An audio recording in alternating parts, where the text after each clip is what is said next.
maksimal cuma bisa segini. Jadi jangan ada yang sambil ngobrol, sambil disimak. Mudah-mudahan Allah yang memasukkan suara ini ke hati para pendengarnya. Baik, mari kita buka dulu. Izin a'udzubillahi minasyaitonirrajim. Bismillahirrahmanirrahim. Rabbi shrah li sadri wa yassir li amri wahlul 'uqdatam min lisani yafqahu qawli.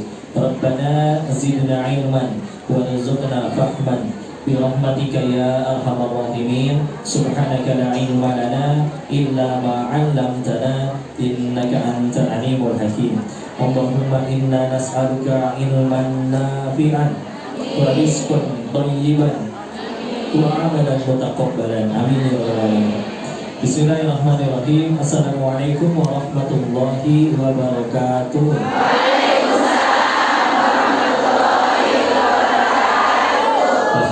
Alhamdulillahirabbil alamin. Alhamdulillahilladzi anzala sakinata fi qulubil mu'minin liyazdadu imanan ma'a imanihim. Segala puji hanya kepada Allah atas nikmat dan karunia-Nya bisa kumpul di sini. Insyaallah sehat semuanya. Dompet sehat ya, dompet ya. Alhamdulillah. Bismillah. Bismillah. Tadi tanggal tua ya. Nggak apa-apa, tenang. Allah Maha Kaya ya. Siap. Salawat beserta salam semoga selalu tercurah pada junjungan kita baginda Rasulullah Muhammad sallallahu alaihi wasallam beserta keluarga dan sahabatnya, dan semoga Allah sanggupkan kita istiqomah dalam meniti sunnahnya insyaallah. Salam takzim kami kepada seluruh jamaah yang hadir merelakan waktunya, energinya, dan semua yang sudah dikeluarkan. Semoga Allah balas berkali-kali lipat. Kenapa ini? Tenang dulu, sudah. Ya, sok jalan pindah dulu. Sudah. Alhamdulillah. Yang nyaman ya, duduknya ya. Silakan. Dan seluruh panitia, terima kasih yang sudah menyelenggarakan majelis ini. Semoga seluruh panitia diberkahi, dirahmati oleh Allah, dan jadi pahala jariah dari kita semua ngaji kepada mereka ya, insyaallah. Ada yang datang waktu kemarin Februari? Alhamdulillah. Oh, tanyakan yang belum ya. Sebelumnya ini majelisnya emang khusus perempuan. Acara ini khusus perempuan. Oh, ada laki-laki. Laki-laki nggak boleh ini juga. Nggak ada. Nggak boleh, nggak ada. Oh iya. Iya. Jadi sebetulnya boleh laki-laki juga boleh. Coba kebanyakan buat ya. Bismillah. Baik, alhamdulillah. Jadi kajinya? Tenang berarti ya. Bismillah. Baik, bismillah. Ini kita sudah masuk bulan apa? Hijriahnya? Dan ini termasuk salah satu bulan yang Allah sucikan. Kata Allah melalui Rasulnya juga dijelaskan ada 12 bulan dalam satu tahun, dan 4 itu adalah bulan haram, di mana yang 3 berurutan, yang 1 terpisah. Yang berurutan dari Zulqaidah kemarin, terus bulan ke-12 bulan Zulhijjah, di mana di situ juga ada musim haji, dan juga yang sekarang berurutan bulan ke-1 balik lagi, yaitu bulan Muharram. Nanti ada satu lagi bulan apa namanya? Rajab ya, Masya Allah. Rajab, Syaban, baru nanti ketemu Ramadan. Tapi yang 4 ini bulan haram, di mana amal soleh di 4 bulan haram itu dilipat gandakan. Yang tadinya mungkin pahalanya paketannya sekali sholat mungkin takarannya 1 gelas, sekarang jadi 1 galon mungkin. Ini mah kita bayangin aja ya. Tapi begitu juga hati-hati dengan dosa-dosa atau kesalahan. Kalau dilakukan di 4 bulan haram ini, maka sama dosanya juga berlipat ganda. Adil kan? Adil. Lagian toh kalau kita berbuat dosa, aslinya kita yang rugi. Allah yang rugi atau kita yang rugi? Ya. Jadi kalau kita berbuat zolim itu sebetulnya kita lagi berusaha menyakiti diri kita sendiri. Ya. Ada orang misalkan nyuri, sejatinya bukan dia yang untung dapat duit, tapi dia lagi menghancurkan dirinya sendiri. Gampang bagi Allah, dibikin hatinya gak tenang, bisa. Lihat para maling, para koruptor, banyak tidak uangnya, tapi stres ada aja. Tapi tetap dapat uangnya kok, dimakan gak berkah, gak jadi apa-apa. Ya. Dibikin kalau pengen Allah ambil hartanya, gampang. Mobilnya nyerempet, nitip berarti jadi rezeki bengkel. Ya. Anaknya ternyata mohon maaf terlibat obat-obatan, ditangkap biar bisa lepas, nego, digetok harganya, keluar duit miliaran, gampang-gampang banget. Sedangkan ada orang yang mungkin pemasukannya pas, cukup, dibilang konglomerat gak bisa, masih jauh, tapi cukup. Sakit kepala, obat warung, beres. Karena kalau yang uangnya kadang banyak tapi ternyata mohon maaf haram, gak mempan ternyata bu obat warung. Berobatnya ke luar negeri. Kalian ke luar negeri dapat penghasilan, mereka ke luar negeri ngabisin duit buat obat-obatannya. Obat-obatannya juga nggak bisa yang warung, dokternya nggak bisa yang lokal, gampang sekali. Ya, maka bismillah. Bulan Muharram ini ada banyak sekali kejadian yang dicatat oleh sejarah, termasuk salah satunya adalah Muharram itu dipilih sebagai bulan di mana Rasulullah beserta para sahabat hijrah dari Mekah ke Madinah. Ya, kalau bunda-bunda mungkin hijrah dari mana, Wonosobo ke Hongkong misalkan, ya. Dari Ponorogo, Pasuruan, wah ini banyak Jawa semua ini. Tahu ada yang Sumatera tidak? Ada banyak. Oh, tapi tetap tidak sebanyak ini ya. Sulawesi ada? Masya Allah. Banyuwangi di Lampung. Masya Allah. Bangga Belitung. Orang ini bukan absen ya. Oh, Batam ya. Masya Allah. Ya.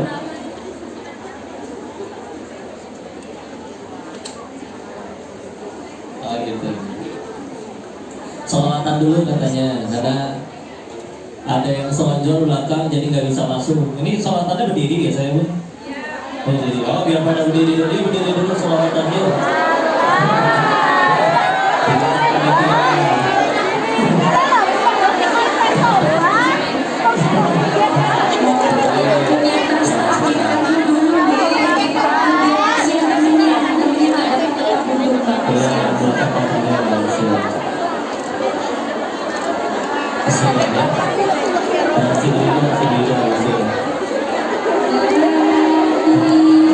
Salam alaika ya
Bismillah. Ini pada punya masalah tidak? Mau curhat tidak? Ya? Nanti insya Allah berarti biar dan jarang kesini-sininya kan, makanya nanti saya pengen nyediain sesi untuk nanti ada tanya jawab. Silakan yang mau curhat cerita ya. Mudah-mudahan ada solusi. Bismillah. Tapi sedikit kita tadi bahas lagi tentang Bismillah Muharram. Ini bulan di mana Nabi hijrah dari Makkah ke Madinah, bulan di mana Nabi Yusuf Allah keluarkan dari fitnah sehingga beliau dipenjara, bulan di mana Nabi Musa lepas dari kezaliman Firaun. Ini bulan di mana Masya Allah ya, Nabi Adam diampuni oleh Allah ketika terusir dari dulu surga ya. Maka Bismillah. Kalau sekedar pengen ingetin lagi, karena dulu waktu tahun Hijriah itu kan sekarang baru nyampe 1425 nanti ya di tahun ini ya, 1425. Jauh dengan yang Masehi udah 2024 sekarang. Dulu memang sudah ada kalender ya, dan raja-raja itu kalau bersurat memang sudah ada tahunnya untuk arsip, karena kalau nggak tahu ini kapan. Maka waktu itu Islam juga bikin, ya sudah kita juga bikin kalender sendiri. Dan itu dibuatnya di zaman Sayyidina Umar bin Khattab radhiyallahu anhu. Nah, meeting mereka istilahnya, kumpul, rapat, musyawarah. Kira-kira apa yang mau dijadiin tanggal satunya, awal mulanya?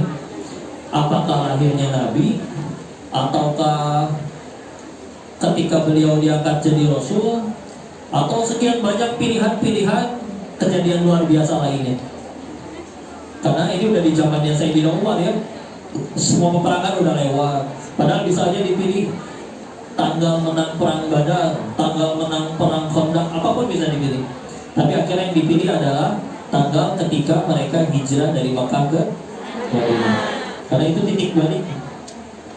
Karena sekarang izin punten, kalau misalkan datang ke sini niatnya cuman sekedar untuk dapat duit insya Allah. Dapat jodoh, pengen jodoh orang sini, ada yang berhasil dapat jodoh orang sini ya, walaupun juga ada yang gagal ya. Oh banyak. Tapi sekali lagi ya, idealnya begini, kalau kita dekat sama yang punya toko roti, kita bisa kenyang makan roti. Apalagi dekat sama yang punya dunia itu. Maka yuk balik lagi, udah jauh-jauh ke sini, kalau nggak jadi amal soleh, cuman sekedar misalkan, mohon maaf, gaji setiap bulannya, kan kita tahu cepat atau lambat pasti pulang, dan ketika pulang ke hadapan Allah, bekalnya yang ditanya bukan gaji kamu berapa, betul? Ada orang yang seumur hidup mungkin belum pernah ngerasain gajian, karena mungkin dia bercocok tanam aja di desa. Tapi takwa, nurut, bisa ke surga ya. Ada orang yang mungkin bukan cuma dapat gaji, tapi ngegaji bos, sultan, konglomerat, tapi gagal ke surga. Ada pertanyaan kayak gini ya, ini ke orang yang lagi jualan kaos kaki. Pak, jual apa kaos kaki? Berapa harganya? 10.000 rupiah ya. Terus modalnya emang berapa? 7.000 atau kadang 8.000.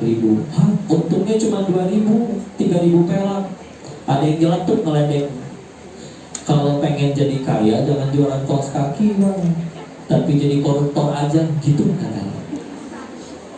Dijawab oleh beliau, justru dagangan saya sukses bukan ketika ini laris terus saya jadi kaya, tapi ketika dagangan ini dipakai oleh saudari saya sesama muslimah untuk menyempurnakan menutup auratnya, berhasil berarti kebahagiaan pahala jariahnya. Jadi tujuannya dulu ini apa? Karena kalau tujuannya dari awal masih belum ke Allah, oh pasti ada masalah. Izin. Nah kalau kita lihat bulan purnama, pernah lihat bulan purnama? Ada nggak orang yang dengki lihat bulan purnama? Dengki itu begini. Kamu nggak boleh lihat, kamu nggak boleh, saya doang yang boleh lihat. Ada yang kayak gitu? Oh, Nggak satu dunia ngelihat bulan purnama barengan, nggak ada yang berantem. Iya kan? Nggak ada. Kalau boleh lihat cuma saya yang boleh, nggak ada. Nggak ada. Kenapa? Karena luas. Tempat ngelihatnya luas, semua orang bisa ngelihat. Orang yang ngelihat di Hong Kong sama yang ngelihat di Indonesia sama bulannya. Ya, nggak luas. Sehingga inilah yang membuat kalau kita mau renungin, kenapa kalau kita hidup kita masih sempit, gampang berantem? Kenapa? Karena kita sedang memperebutkan sesuatu yang sempit. Namanya dunia. Segede-gedenya atau sebanyak-banyaknya dunia, sejatinya tetap aja sempit, tidak seluas surga dan karunia Allah. Nah kalau kita masih rebutin dunia, atau gampang sesama saudara, baik yang saudara seiman atau bahkan saudara yang benar-benar kandung saudara, berantem sederhana, pasti ada dunia nyelip di antara mereka. Iya, kenapa lagi? Coba semuanya sama-sama pengen ke surga, bisnis bareng, sama-sama rugi. Terus ketika rugi, ya udah itu rezeki dari Allah. Masa orang di luar sana ada yang maksiat tetap dapat rezeki, kita yang udah nurut Allah malah jadi pelit ke kita? Gak masuk akal. Tapi pahit, hilang duitnya. Minimal dua kepahitan itu. Satu, gugurin dosa. Dua, ninggiin derajat. Dan kita perlu dua-duanya buat ke surga. Gak apa-apa ya. Antara bos sama karyawan, karyawan udah ngelakuin yang terbaik, bosnya juga soleh, tujuannya pengen ke surga, pasti yang karyawannya karena pengen terbaik dia lakuin yang terbaik. Bosnya pengen dapat pahala jariah, dia gak akan menunda sedikit pun gaji, gak mau untuk zolim sama sekali. Kalau udah tujuannya Allah, karena luas, gak akan berantem. Karena punten ya, satu, ini riwayat terkait di Bukhari Muslim ada riwayat terkait orang yang paling terakhir masuk surga.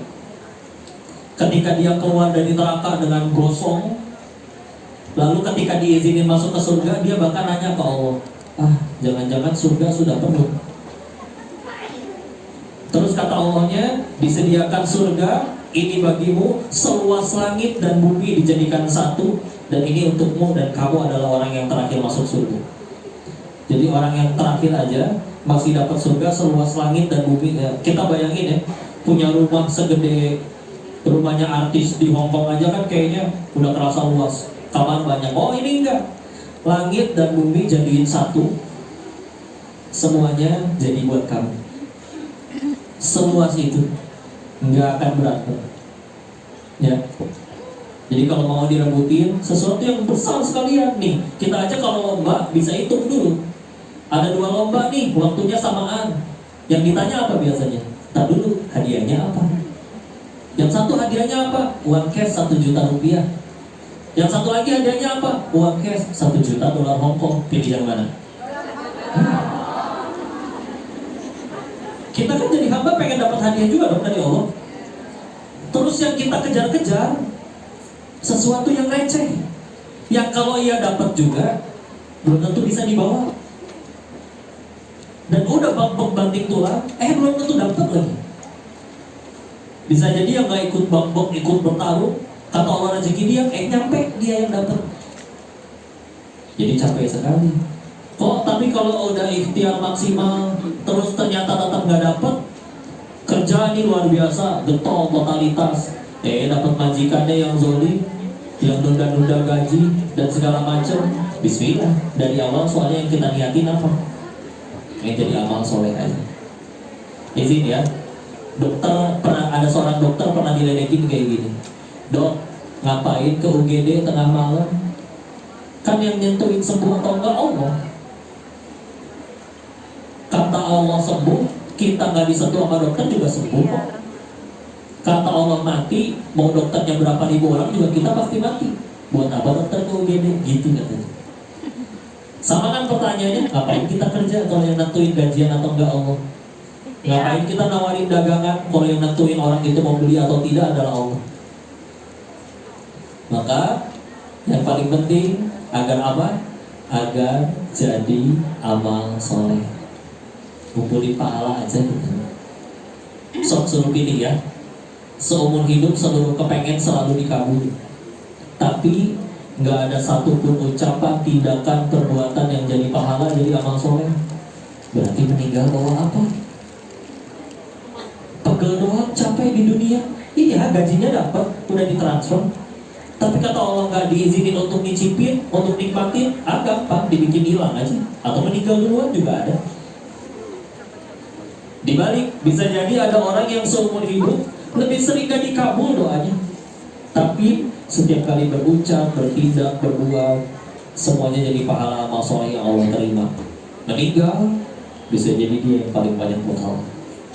Gak rugi istilah. Ya tujuannya apa kesini? Karena kalau sekedar sesuatu yang pasti akan ditinggalkan, pegel. Semua bayangin kayak gini ya.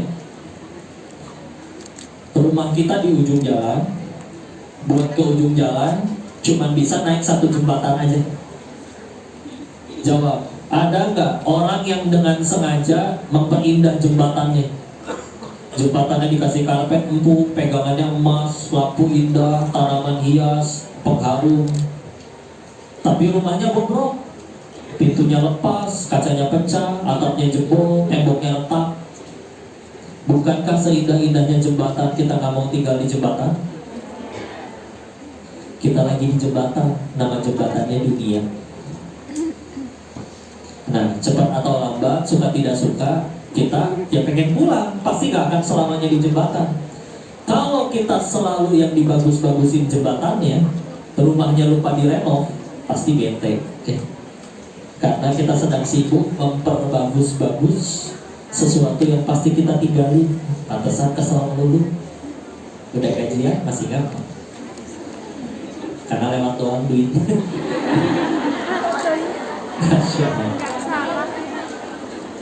Janji Allah jelas, surat 13 ayat 28. Ada bidzikrillahi, makasih Ustaz. Ada bidzikrillahi tatma'innul qulub. Hanya dengan mengingat Allah maka hati jadi tenang, tentram. Maka sederhana, kalau hati lagi gak enak, pasti lagi ingat selain Allah. Utang, cicilan, mantan. Masya Allah. Udah tenang ya. Masya Allah. Jadi udah balik lagi tujuannya. Sedikit fakta ya. Kita bicara Muharram berarti kebanyakan bicara hijrah. Hijrah dalam sini kita udah sepakat hijrah yang kita ngejar Allah.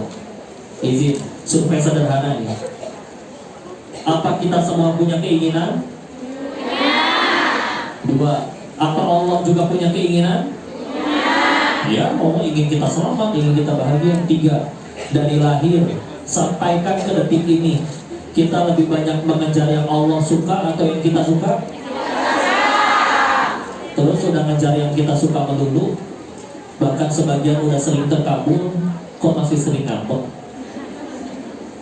Maka harus berapa kali kecewa lagi baru kita nyadar bahwa oh, bahagia itu adanya pada apa yang Allah suka, bukan yang kita suka. Makanya diturunin Nabi dan Rasulnya dan di Al-Quran. Jadi kita tahu, oh saya lakuin ini, saya pasti bahagia. Saya melanggar ini, pasti saya yang rugi. Ya, agak bagus gitu. Ya, ngejarnya Allah suka. Bismillah izin. Ini fakta. Ini fakta. Sahabat dari golongan yang tua-tua itu amat sangat sedikit. Paling yang terkenal namanya cuma Abu Sufyan. Ya, siapa namanya? Abu Sufyan. Tapi yang tua-tua lain, tokoh-tokoh Arab zaman dulu, contoh Abu Jahal, Walid bin Mughirah, maaf, mati kafir. Ya. Tapi nih lihat anak-anaknya ya. Abu Jahal punya anak namanya Ikrimah. Binnya kali banget, Ikrimah bin Abu Jahal tuh. Tapi kalau kita cari siapa itu Ikrimah, sahabat Nabi, oh mulia. Kita dianjurkan mengucap radhiyallahu anhu, semoga Allah ridho kepada beliau, karena mulia dari. Walid bin Mughirah punya anak namanya Khalid bin Walid. Satu-satunya manusia yang nyaris ngalahin Nabi perang di perang Uhud, cuman Khalid. Begitu masuk Islam jadi pedangnya Allah. Berarti apa hikmahnya kok? Kalau kita nyari Allahnya segera, buru-buru, Allah yang sediain masa depan yang paling baik. Ya, ini kan istilah. Tapi kalau kita nanti aja lah. Kok sholat maksiat 60 tahun, tobat sehari sebelum mati masih bisa dimaafin kan? Masih. Cuma pertanyaannya satu, siapa yang janji kita ada umur sampai 60 tahun ke depan? Sedangkan kalau kita segera, Allah yang siapin masa depan terbaik. Tapi kalau ditantar, belum tentu keburu bertobat, dan juga dunia yang dikejar-kejarnya belum tentu dapat. Punten, nggak punten. Sengaja di Al-Quran itu contohnya Firaun. Kenapa? Dia jahat, dia jadi raja. Kaya, istri soleha, hidup 400 tahunan, seumur hidup nggak pernah sakit, seumur hidup nggak pernah demam, seumur hidup nggak pernah batuk. Wah, sempurna dunia, mulia, hina. Dan kadang kita nggak mau nurut sama Allah, tapi yang didapat nggak kayak Firaun, umur nggak nyampe 400. Firaun nggak pernah sakit, kita nggak masuk angin dikit kalau oke. Koyo, bangsa tiger. Masya Allah, fast camp. Iya. Kaya enggak, masih jauh, malah banyak utang ada. Enggak gitu, Firaun enggak punya utang. Raja enggak, jauh ya. Pasangan soleh-soleha, aduh bahkan jomblo sampai detik ini. Enggak, sengaja kan biar Allah tuh nyuruh kita mikir gitu. Nih, kita mau jahat, ya Firaun jahat teh dapat semuanya gitu. Tapi tetap gak mulia. Ini kita mau jahat, gak mau nurut Allah, gak dapat apa-apa. Kan rugi itu. Misalkan, ya udah deh kok aku nurut, tapi aku nurut tetap gak kaya aku. Aku nurut tetap banyak masalah. Seenggaknya sebentar doang masalahnya di dunia. Meninggal, udah selamat menikmati itu. Benar? Iya kan? Lagian mudah bagi Allah. Setelah hijrah, iya memang dia tetap tidak jadi kaya, tidak jadi bos dan lain-lain. Gampang Allah kasih tenang aja di hatinya. Dibikin gak tertarik, gak lihat sesuatu yang sebetulnya dia gak butuh. Bu, ada orang bisa stres, menderita, ngelihat tetangganya punya mobil baru. Gak usah kayak mobil, ada yang punya kulkas baru, dia ngambek. Dengki. Tapi ada orang ya, Masya Allah silakan, yang penting ada iman di hati ya. Waktu di Thailand, ada istri minta cerai dari suaminya karena tidak dibeliin mobil yang kelima. Ada udah 4 mobil. Mungkin 4 tuh mobil Hot Wheels doang kali ya, ngambek. Tapi di sini mungkin kalau jadi istri, ketika suaminya pulang cuma bawa seblak, udah bahagia. Rindu sebelah kan? Mie ayam turun ke asli. Enakan mana makanan Indo atau Hongkong? Oh gagal. Asli Indonesia mana? Azim. Meskipun katanya di sini higienis, bersih ya. Yang bikin enak nih kotoran kukunya itu kan ayam.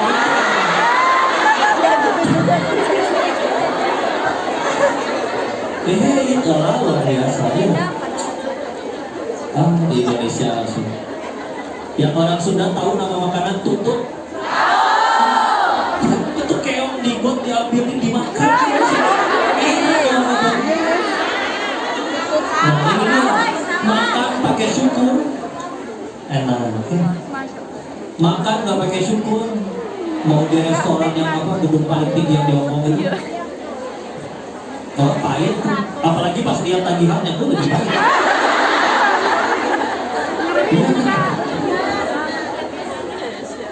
Jadi kita tuh ngejar bahagia dengan cara apa?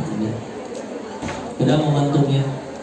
Cari Allah sekarang. Karena gini hukumnya, cepat atau lambat, suka tidak suka, kita pasti nyari Allah.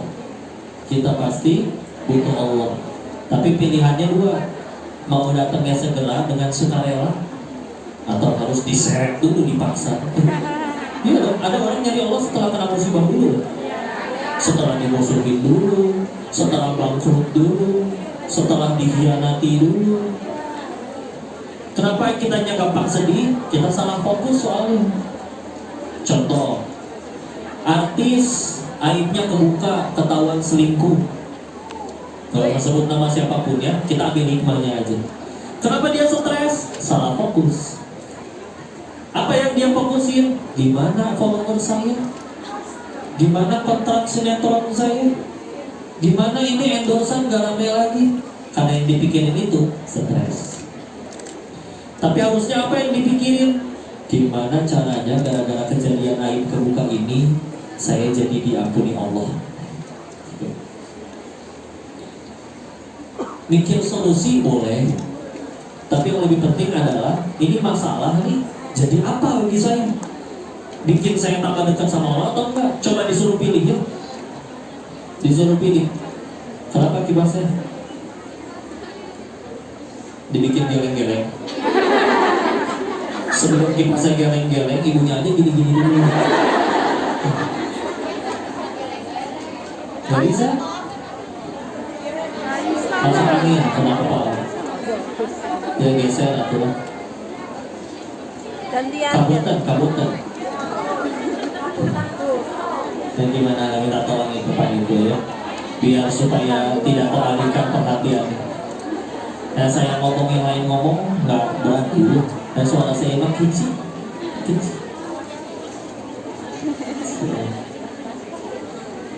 Sudah lanjut? Gitu ya, salah fokus. Disuruh pilihlah artis itu misalkan sama Allah.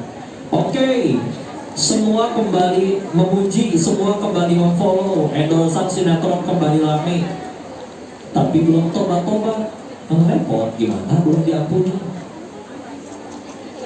Pasti ada aja masalah lainnya.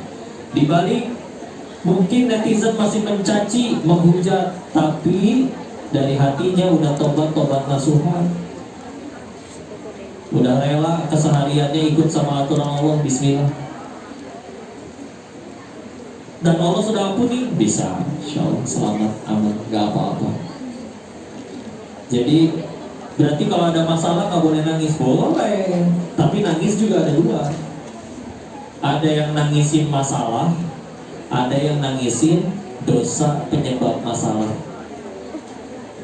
Yang mana yang jadi solusi? Nangisin masalah atau nangisin dosa? Kadang kita lagi sering nangisin masalah. Kenapa kamu diputusin pacar nangis? Iya kok. Sebelum aku putusin, 1 jam sebelumnya aku beliin pacar aku dan sekeluarga iPhone 15 Pro Max. Jadi masalah tekor duitnya. Nangis. Ada yang nangis juga. Kenapa kamu diputusin pacar nangis? Iya kok. Karena selagi aku bersamanya, aku melupakan penciptanya. Kayak tetap nangis. Tapi kan beda kualitas nangisnya. Ya Allah, pacar nelpon tengah malam berangkat, aku padahal suruh mandi susah, suruh sholat susah. Pacar nelpon, berangkat. Pinjam jaket temen, dandan rumah ya. Begitu Allah panggil, hayya 'alal falah, mari kita menggapai kemenangan, antap kata dunia. Padahal jangankan pacar, satu dunia cinta sama kita Allah nggak suka, repot. Satu dunia bikin grup WA, pengen kompakan nyelamatin si Koko ke surga, ya. Kata yang punya surga saya nggak boleh masuk, nggak boleh. Ya tugas kita tuh aslinya lebih harusnya tuh sibuk melayakan diri kita aja di hadapan Allah. Kok berarti pengen kaya boleh? Boleh, tapi rumusnya sama. Jangan tunggu kaya dulu baru sedekah. Sedekah dulu nanti Allah jadiin kaya. Kok berarti pengen punya jodoh? Boleh. Boleh, rumusnya sama. Jangan tunggu imam yang soleh dulu baru jadi soleha. Soleha dulu nanti Allah kirimin yang soleh. Yang jomblo angkat tangan. Tembus banget. Tapi aku tangannya lepas. Sudah ada teladan. Saya nanya kayak gini bukan pengen nafkahin ya. Jadi saya udah cukup ada Teh Yunda aja ya. Boleh?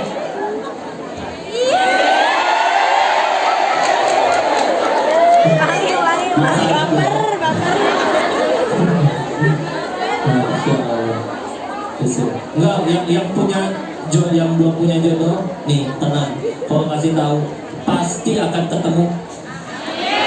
Bukan cepat atau lambat. Paling cepat ketemu di dunia, paling lama di surga. Iya kan? Nah itu dia pertanyaannya. Berarti yang lebih harus kita pikirin apa? Saya teh pantas gak ya ke surga? Nah itu.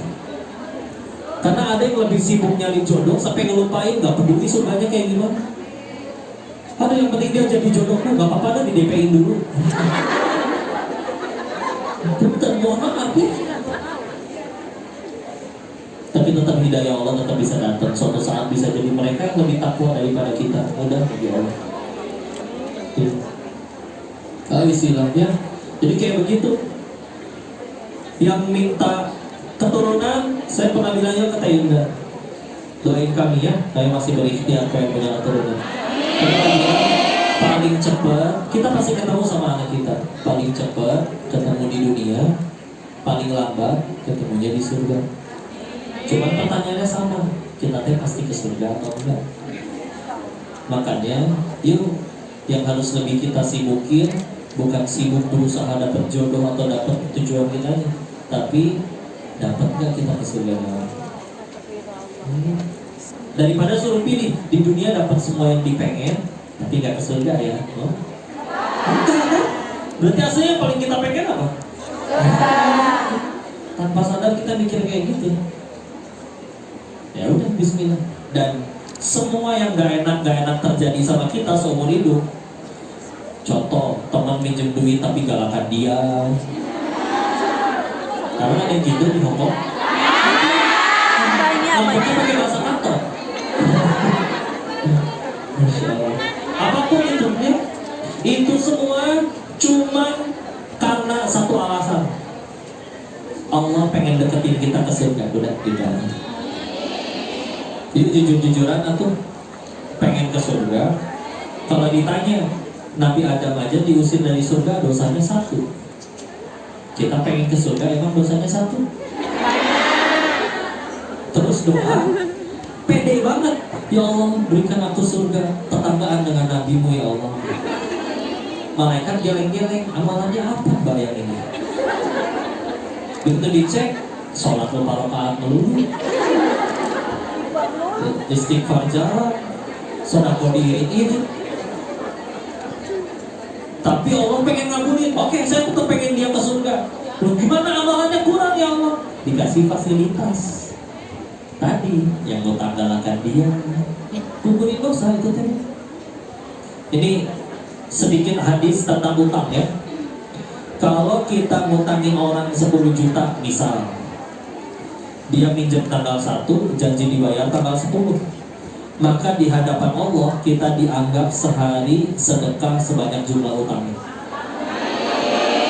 Jadi ibu minjeminnya 10 juta nih Bu, tapi dari tanggal 1 sampai tanggal 10 itu udah sehari 10 juta ibu dapat, dianggap oleh Allah ibu udah sedekah 100 juta. Nah ini dia, kalau dari tanggal 10 udah janji ternyata gak bayar, entah dia kabur, entah dia datang dengan baik-baik, izin saya belum sanggup, dengan cara apapun, maka dari hari dia gak bayar sampai entah kapan, maka per hari dianggap sedekah 2 kali lipat dari jumlah utangnya. Jadi kalau misalkan ada yang utang 10 juta dan dia udah nunggak 18 tahun, berarti hitungannya sehari dianggap sedekah 20 juta dikali 18 tahun. Jangan dikali 18 ya, 18 nya dikali 365 dulu. Tahu-tahu meninggal. Timpol ya. Nah, kan kalau di Surabaya ada jalan namanya Menanggal. Menanggalnya nggak tahu husnul khotimah atau enggak. Nih, meninggal bisa jadi tahu-tahu loh, ya Allah, kenapa pahala sedekah saya sebanyak ini? Kan ada yang ngutang nggak dibayar-bayar. Akan ada hari kita malah berkata, alhamdulillah dia nggak bayar. Semangat ngutangin orang mulai hari ini.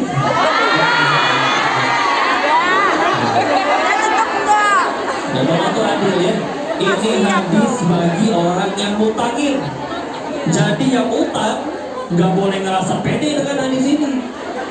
Dia malah berkata, kudunya tuh kamu tuh terima kasih saya ngutang sama kamu. Nggak kayak gitu. Nggak kayak gitu, nggak boleh ya. Karena bagi yang utang beda lagi nanti ayatnya, hadisnya. Ya, benar. Satu ibadah serajin-rajinnya, Quran hafal segala macam, sengaja utang nggak bayar, yang diutangin gak ridho, terhalang dari surga Allah. Ya. Kita tahu yang pertama dihisab ketika meninggal adalah sholatnya. Utang tapi ada lanjutannya. Ketika menjadi dan dilihat rapor sholatnya kita udah lolos, udah lulus, baru dicek punya utang nggak dia. Kalau punya utang belum boleh masuk dulu ke surga. Mudah-mudahan anak-anak yang ingat buat bayar utangnya, atau yang diutangi nanti di hari akhir ditanya sama Allah, ikhlas nggak kamu didoain? Ikhlas, lolos. Yang repot kan kalau enggak. Ya. Jadi kalau di Indonesia kudu hati-hati nih. Kadang-kadang ada yang kita tanpa sadar ngambil yang bukan hak kita. Contoh. Siapa yang di Indonesia pakai tabung gas 3 kilo? Tolong dilihat ada tulisan apa di tabung gasnya.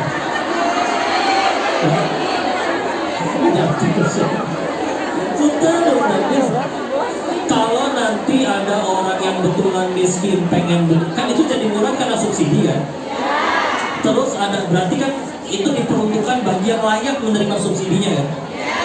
Terus tahunnya dia seharusnya layak buat terima gas bersubsidi, tahu-tahu udah diborong sama yang kaya. Demi Allah ambil yang bukan haknya. Udah bismillah ganti.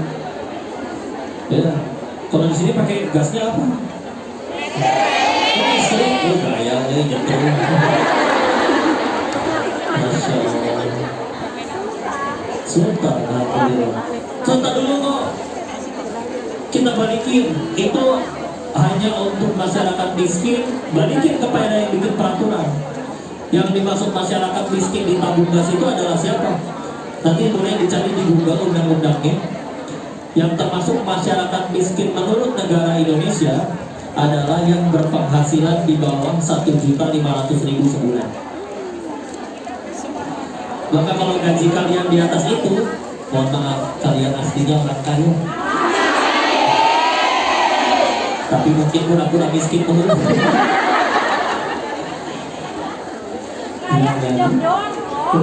Kok pas gajian sejam doang. Masya Allah. Nah, sebelum kita jawab, mau pengen ingetin lah. Ini penting tentang konsep rezeki, harus hafal semuanya. Rezeki manusia cuma 3. Ulangi, udah Pak? 3. 1 yang dimakan jadi kotoran. 2 yang dikenakan menjadi usang. 3 yang diinfakkan di jalan. Ulangi, harus hafal. 1 yang dimakan. 2 yang dikenakan. 3 yang diinfakkan di jalan. Contoh, ini ada minuman buat saya, Bu. Buat saya. Berarti ini punya saya ya. Nyampe jalan ternyata tumpah diminum kucing atau semut. Berarti saya cuma disuruh Allah nganterin rezeki ini ke semut, ke hamba Allah yang lain. Kan mereka makhluk Allah juga kan? Perlu rezeki kan? Mana yang jadi rezeki saya? Yang udah lewat sini. Benar? Contoh, di tempat kerjanya atau di rumah di Indonesia punya kulkas. Di dalam kulkasnya ada migan, minuman segar. Kenapa harus disingkat ya? Terus keponakan datang semua, digondol habis seisi kulkas. Rezeki ibu apa rezeki ponakan? Rezeki ponakan. Kita aja ngaku-ngaku punya kita, kan kulkas saya. Yang beli saya, nggak ada yang boleh buka tanpa seizin saya.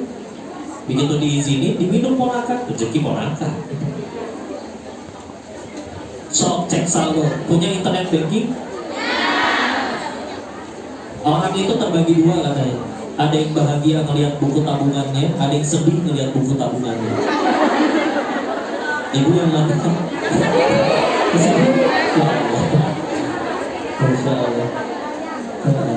Misalkan banyak, tahu-tahu anak di Indonesia nelpon, "Ma, aku belajar nyetir nabrak." "Apa? Kamu nggak apa-apa sayang?" "Nggak apa-apa sih Ma, tapi harus ganti rugi." "Berapa deh?" 4 miliar. "Kamu nabrak apa?" "Nabrak BMW 7." "Pilih-pilih dong kalau mau celaka deh." Nah, gimana caranya pilih-pilih? Ternyata rezeki bengkel. Yang mana yang rezeki kita? Yang udah lewat sini baru jadi rezeki kita. Beneran ya? Jadi dikasih nih baru, oh ini belum tentu dibawa pulang. Ternyata gimana coba? Diminum semua. Pasti saya bolak-balik toilet kan? Belum gulanya. Tahu-tahu biar nantinya diminum semua, nggak mungkin. Kalau nggak saya bawa, pasti ada yang minum. Rezeki dia udah tenang aja. Udah ada yang ngatur. Saya bapak-bapak cuma satu. Saya, bapak, ibu, sehongkong, seplanet bumi dilarang mati. Ulangi. Sebelum semua rezeki yang Allah janji harus jadi milik kita, jadi kita terima semua, itu gak boleh mati. Kan waktu di alam rahim kita tuh ditentuin rezekinya Bu. Nanti coba browsing hadis Arba'in nomor 4. Itu ada hadis dari Nabi didengar oleh sahabat mulia Abdullah bin Mas'ud radhiyallahu anhu. Itu menjelasin waktu di alam rahim itu 40 hari pertama sebagai nutfah, masih setetes mani. 40 hari kemudian sebagai alaqah, segumpal darah, udah ketemu tuh sel telur sama sel sperma. 40 hari kemudian sebagai mudghah, masih segede kaca, jadi embrio. Ya. Setelah 120 hari atau 4 bulan, Allah utus malaikat, satu untuk niupin ruh, kedua untuk nentuin perkara-perkara termasuk rezeki. Di tanggal berapa dia bakal terima apa dan macam-macam. Sebelum itu diterima semua, gak boleh mati. Gak boleh mati. Ada 2 hal yang akan selalu ngejar kita. 1 ajal kita, 2 rezeki kita. Gak mungkin ketukar. Kita mau urus ganti KTP, ganti paspor, tetap nyampe kalau rezeki kita. Benar? Ya. Terus kita suka salah mikir gini, kalau saya jujur gaji saya sebulan cuma segini kok. Tapi kalau sambil nakal, ya apapun ya, dia jualan narkoba kayak dia, apapun yang gak baik misalkan, ya kayaknya bisa lebih banyak. Nah ini konsep yang salah. Karena rezeki itu, kalau kata Allah mbaknya bulan ini dapat 1 miliar, maka mau halal mau haram tetap dapat 1 miliar. Kita suka mengira kalau haram bakal lebih banyak kan? Enggak. Kalau kata Allah bulan ini kita dapatnya 1 miliar, mau halal mau haram tetap 1 miliar. Ya. Jadi kisah nyata ya, kejadiannya Ali bin Abi Thalib radhiyallahu anhu. Beliau minta pemuda buat bersihin kudanya. Ditinggallah sholat. Beres sholat, kudanya ada. Pemuda dan dudukan pelana kudanya hilang. Maka bertanyalah, nggak usah suzon, beliau bilang nggak usah suzon, langsung aja datang ke toko kuda pengen beli pelana baru. Nyampe ke beberapa toko, berhenti karena ngeliat kayak kenal tuh pelana. Maka ditanya ke yang punya toko, "Bapak dapat dari mana Pak?" "Oh ini tadi ada pemuda yang jual." "Bapak bayar berapa Pak kalau boleh tahu?" 1 dirham. Kata Sayyidina Ali dalam hatinya, demi Allah yang jiwaku berada dalam genggamannya, beres sholat aku juga mau kasih 1 dirham. Tapi apa yang dipikirin si pemuda? Lama nih sholat, sahabat Nabi teh kalau sholat pasti lama. Jadi ya udahlah, daripada lama nungguinnya, 1 bisa dapat duit lebih cepat kalau dicuri, 2 bisa jadi dan dikasihnya lebih mahal. Belum tuh saya dikasih duit, tadi gak bilang apa-apa kok.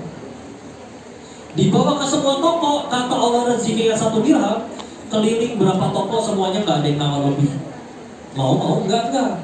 Kalau mau ini 1 dirham, kalau enggak udah sana bawa pergi lagi.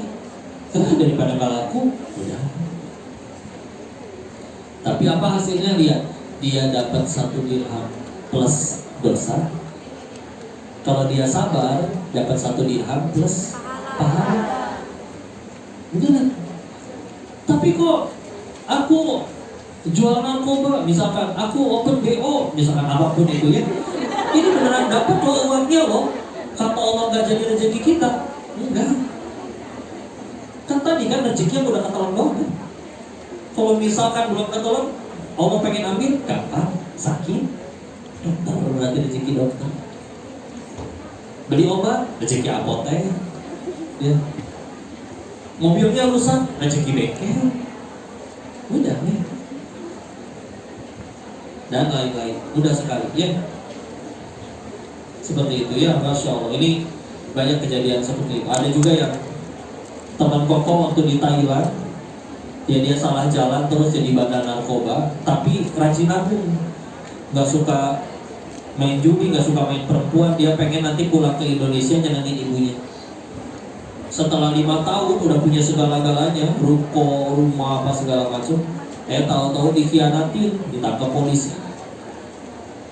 Dia nego lah sama polisi yang nangkep. Saya bilang oknum ya, karena masih banyak polisi yang soleh juga masih banyak. Tapi ini ada oknum. Dia nego, dan ketika nego, yang diminta sama polisinya itu setara dengan tabungan dia 5 tahun jadi bandar narkoba. Bebas sih bebas, tapi ngelamun. Buat apa berarti selama ini 5 tahun direkening?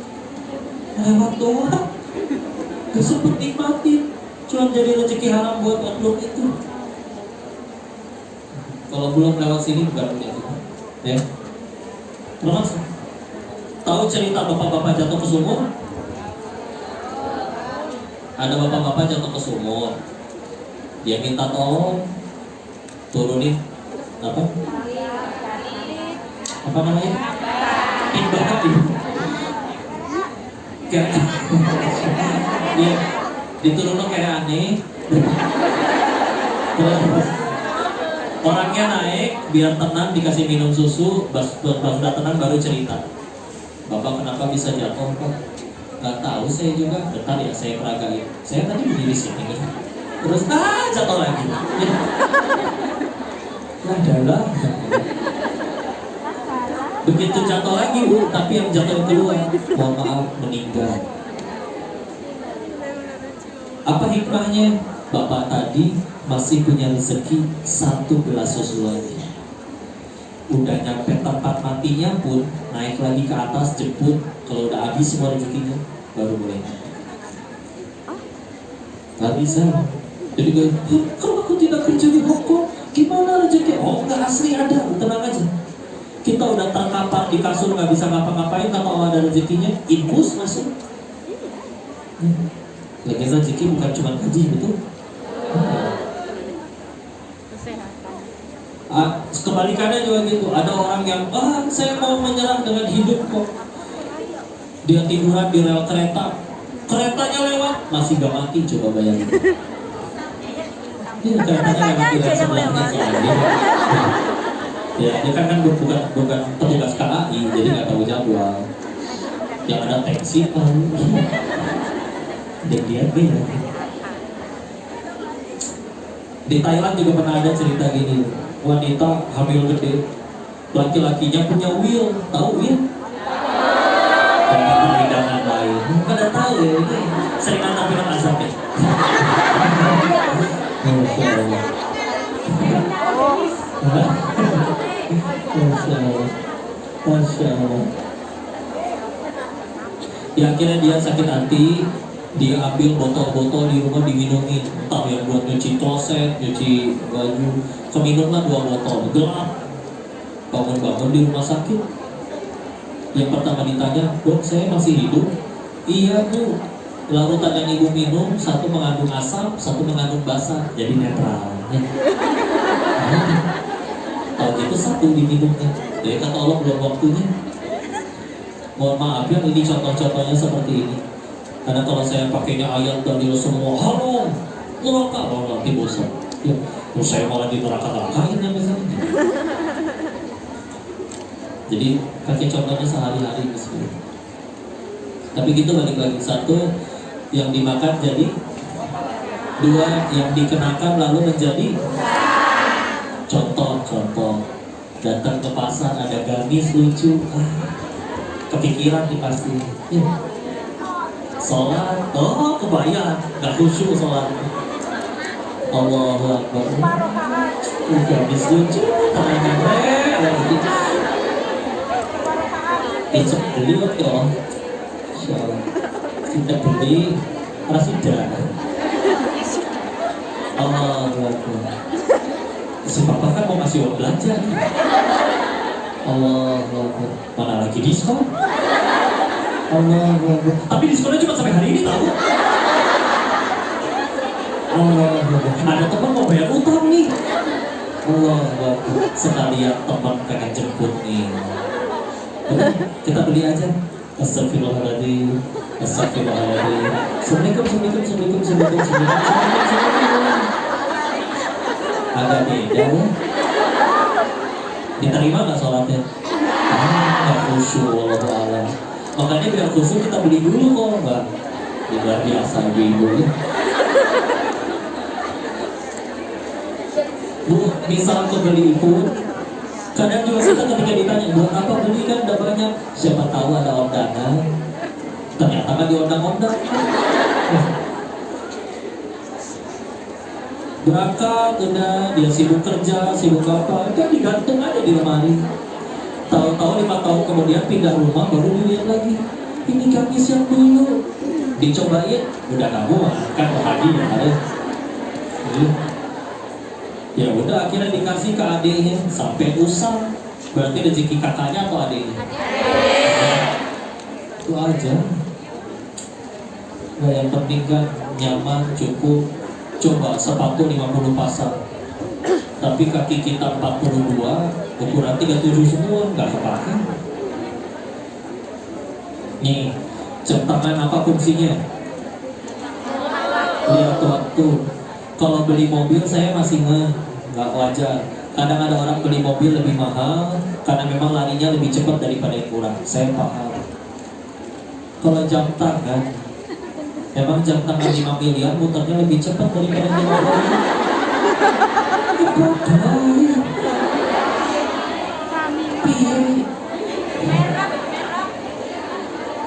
Pak, jam tangan Bapak 5 miliar, apa kelebihannya Pak? Wah, ini 1 jamnya 5 menit kok. Aduh, rusak. Kok dipakai terus? Lucu ya manusia ya. Kalau pengen tahu tasnya asli atau enggak, gampang tungguin hujan aja. Kalau dipakai mendingan kepala, kalau misalkan dipakai nutupin kepala, berarti tasnya jangan palsu atau murah, ekonomis gitu ya. Kan murahnya Raffi Ahmad beda ya, misalkan ya. Kalau ternyata mendingan kepalanya yang basah daripada tasnya, berarti tasnya bukan mahal, mungkin kepalanya lebih murah aja dari tasnya. Ya pengen ibu nggak terganggu ya. Ada yang orang Sunda? Orang Tasik gak loh bu. Nyebut tas merek dan sebagus apapun disebutnya apa tahu? Kantong. Beneran? Kok itu kantongnya tinggalin? Kantong. Misalkan kita mau marah ya jangan, loh ini tas 30 juta, kantong ya kantong kan, dan betul kan, kantong fungsinya naruh barang, itu naruh barang juga kan. Oh itu filosofinya orang Sunda, kantong. Mobil aslinya apa? Kaleng. Iya, mobil itu kan kaleng, dipakein kaca, dipakein karet, tapi bisa jalan, betul kan? Berarti nggak boleh ya kalau punya mobil bagus, boleh. Tapi kalau kita meletakkan bahagia dan mulia berdasarkan mobil, oh bukan itu. Lagian fungsi kendaraan apa sih? Yang penting nyampe kan? Berapa orang di sini nggak punya pesawat? Nyampe Hongkong. Coba ibu punya pesawat masing-masing. Parkir di mana?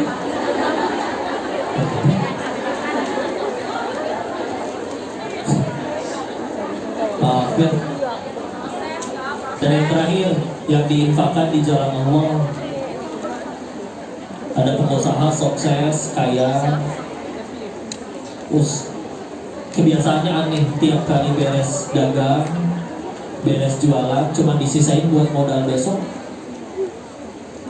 sisanya sedekah. Teman-temannya sering tanya, gak sayang ya kamu sama hartanya? Invest dong kayak kita. Justru saya sayang banget sama harta saya, makanya pengen saya bawa mati. Gimana caranya bawa mati harta? Transfer ke rekening akhirat. Kalau ditransfer ke rekening akhirat, sedekah masuknya. Kan pilihannya dua. Allah kadang kasih bonusnya di dunia. Al-Baqarah 261, 700 kali lipat biasanya. Tapi nggak usah dicatat juga. Hari ini sedekah 10.000, berarti Allah letak 700.000. Oh, jangan kayak gitu. Untuk pelit itu namanya, ya. Kalau kita transfer ke rekening akhirat, paling cepat dibalas di dunia, paling lambat nanti di akhirat ketemu. Tapi kalau disimpan-simpan di dunia, kadang belum tentu punya kita, rezeki bengkel, itu lain-lain. Bismillah. Udah, bismillah. Sisain waktu, mau tanya jawab, diskusi, mau cerita apa, atau tapi dipastikan dulu ya. Kalaupun nanti dijawab, nggak boleh berpikiran bahwa oh si Koko punya solusinya, enggak. Yang punya solusi adalah Allah. Jadi jalan. Yang itu duluan tadi. Atau kalau mau ditulis di kertas boleh. Bebas. Ini ada dulu. Iya. Oke, itu satu juga terus. Ini mah dicolek. Oh, dibaliknya ada. Gak apa-apa, secukupnya ya waktunya ya. Kalau dapat waktunya, insyaallah. Ini ada Sati Irfan. Kapan ini Sati Irfan? Oh, Desember Sati Irfan ya. So, itu dulu sampai sini. Silakan. Assalamualaikum warahmatullahi wabarakatuh. Waalaikumsalam warahmatullahi wabarakatuh. Bu Deni, saya mau bertanya. Betul. Setiap Sabtu itu saya membantu kakek bersih-bersih di kuil. Nah, setelah itu aku dikasih kakek itu uang 200. Yang saya tanyakan, uang itu haram saya makan ataukah halal saya makan? Karena kakek itu dalam majelisnya itu membantu menghitung uang yang apa itu namanya, yang di kuil itu. Oh ya, yang di kuil itu kalau ada kita amalnya betul. Ada betul.